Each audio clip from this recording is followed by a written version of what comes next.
tu as l'impression que tes anciens hobbies ne t'intéressent plus, que tu as la motivation pour rien faire et que ça crée ce vide en toi qui est très anxiogène, on va parler du principal responsable, mais ça risque de pas te plaire. D'ailleurs, moi c'est Arthur, je fais un post par jour pour t'aider à mieux comprendre tes émotions. Si ça te chauffe, abonne-toi. Si j'ai éteint l'écran là, c'est pour que tu vois ce fameux responsable.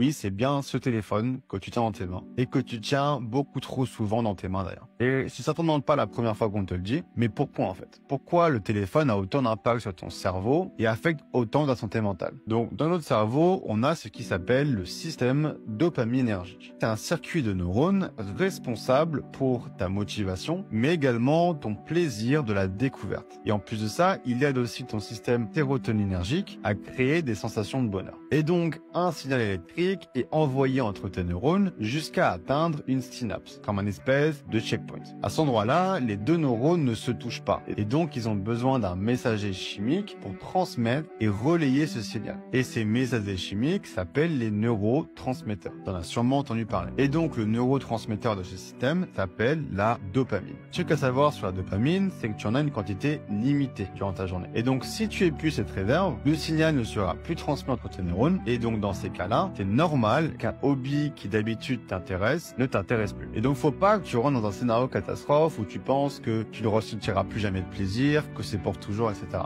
Non, t'es juste mentalement épuisé. Et le truc avec le téléphone, c'est que c'est une véritable pompe à dopamine. Que ce soit le système de notification, les icônes d'applications aux couleurs vives, l'accès facile à l'information, mais surtout le mécanisme du scroll, tout est fait pour drainer au maximum ta dopamine. Donc ça dépend des personnes et ça dépend surtout de ton hygiène de vie, mais ça peut drainer toute ta dopamine de ta journée en quelques heures d'utilisation. Et donc, tu tombes dans ce cercle vicieux où t'as pas assez de dopamine pour te motiver à faire une vraie activité. Donc, la seule chose que tu te sens de faire, c'est de sortir ton téléphone. Et donc, tu te retrouves dans un cercle vicieux et une perpétuelle dette de dopamine. Et si je te parle de ça, c'est que retrouver un usage contrôlé de ton téléphone, c'est à la fois la chose qui peut t'aider le plus au début de ta guérison, mais c'est aussi que tu peux appliquer tout ce que je dis sur la chaîne. Mais si tu fais pas ça, ça ruinera tous tes progrès et tu resteras coincé à la case départ. Donc, prends une décision aujourd'hui, tiens-toi-y et je peux t'assurer que ton futur sera plus brillant que tu peux l'imaginer.